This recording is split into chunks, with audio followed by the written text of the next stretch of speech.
আসসালামু আলাইকুম। যারা গ্রামীণ ব্যাংকে চাকরি করতে চান আপনাদের জন্য এই ভিডিওটি করা।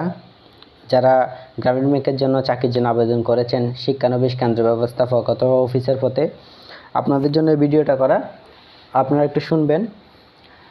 শিক্ষানবিশ কেন্দ্র ব্যবস্থাপক পদে যারা আবেদন করেছে তাদের মধ্যে মেজরিটি রানিং স্টুডেন্ট।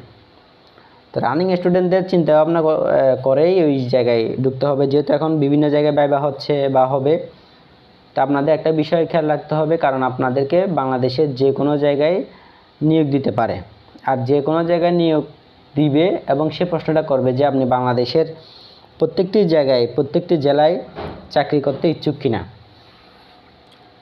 আপনি যদি বলেন যে না আমি ইচ্ছুক না, তাহলে আপনার চাকরি হবে না। যদি বলা হয় ইচ্ছুক তাহলে হবে। আর এখানে চাকরি হওয়ার সম্ভাবনা বেশি যাদের বয়স শেষ দিকে, অথবা সরকারি চাকরির বয়স চলে গেছে, অথবা মাস্টার্স শেষ করে ফেলছে ওদের, কারণ ওরা জানে যে ওরা হয়তো চাকরি ছাড়বে না।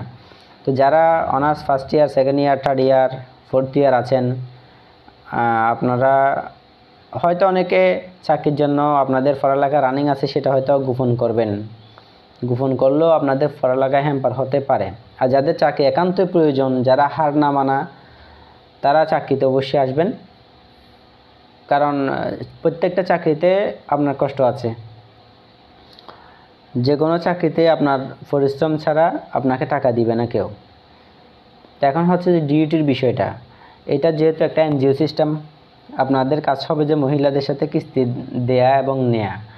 সে জায়গায় আপনার একটু পরিশ্রম হতে পারে, হবে। সেই মন মানসিকতা নিয়ে আপনারা চাকরিতে জয়েন করবেন বা ভাইবা দিবেন, চাকরি হবে। তো আপনাদের একটা বিষয় মাথায় রাখতে হবে, আপনাদের ডিউটির কোনো